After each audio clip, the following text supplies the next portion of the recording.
La présence d'un pédiatre lors d'un accouchement est vraiment indispensable.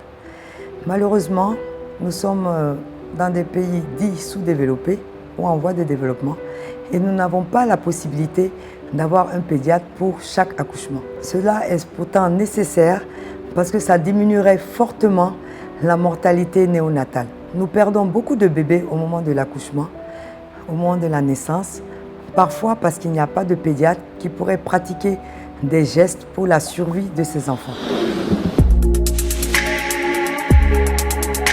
Normalement, le pédiatre il est contacté par les parents ou par le médecin accoucheur avant même l'accouchement pour rassurer les parents et prendre un véritable contact physique, savoir à qui il a affaire, quel genre de milieu, etc., etc. Malheureusement, dans la plupart des cas et dans les cliniques, vu le nombre restreint de pédiatres, c'est juste au moment de l'accouchement qu'on fait appel au pédiatre. Le pédiatre qui vient a juste le temps de prendre un contact visuel et amical avec la maman avant de se diriger rapidement vers la personne qui doit pratiquer l'accouchement, soit le gynécologue, soit la sage-femme, pour s'informer de l'état dans lequel se trouve la future accouchée.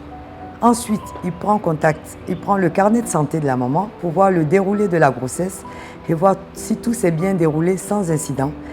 Et ainsi, le pédiatre se prépare à l'accueil de l'enfant en fonction de ce qu'il aura recueilli comme données. Est-ce que la maman est malade? Est-ce qu'elle a un diabète? Est-ce qu'elle a une hypertension? Est-ce qu'on attend un prématuré? Est-ce qu'on attend un très gros bébé? Etc. etc. Est-ce que ce sera un accouchement normal par voie basse? Est-ce que ce sera un accouchement par voie haute, qu'on appelle une césarienne, avec certaines indications? Et en fonction de toutes ces données, le pédiatre doit être prêt à accueillir l'enfant.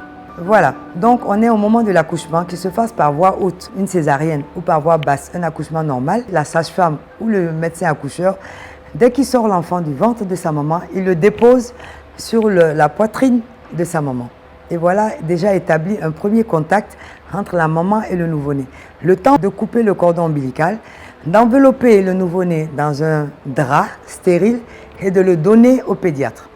Alors le pédiatre en ce moment prend l'enfant, se dirige vers ce qu'on appelle une table de réanimation où il dépose l'enfant sous une lampe chauffante parce que l'enfant ne doit pas prendre froid et il pratique certains gestes tels que désobstruer le nez et la bouche, enlever les mucosités qu'il aurait avalées, peut-être le secouer un peu pour le faire pleurer, parfois l'oxygéner et ensuite il va procéder à un examen physique, c'est-à-dire avec les yeux.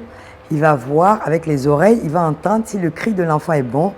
Si l'examen physique, l'enfant ne présente pas d'anomalie rapidement décelable et si l'enfant a tous ses réflexes, on a ce qu'on appelle des réflexes dès la naissance. L'enfant sait attraper, il sait sucer, il sait marcher. Une fois que le pédiatre s'est assuré que tout cela est bon, il va pratiquer certains gestes tels que des injections de différentes substances telles que la vitamine K en injection ou à boire pour éviter les hémorragies. Des fois, on est obligé d'injecter certains sérums quand la vaccination antitétanique ou bien quand l'accouchement ne s'est pas fait dans de bonnes conditions, la vaccination antitétanique n'est pas à jour, ou si on a certaines inquiétudes sur l'état sérologique de la maman, que ce soit l'hépatite ou bien que ce soit le HIV.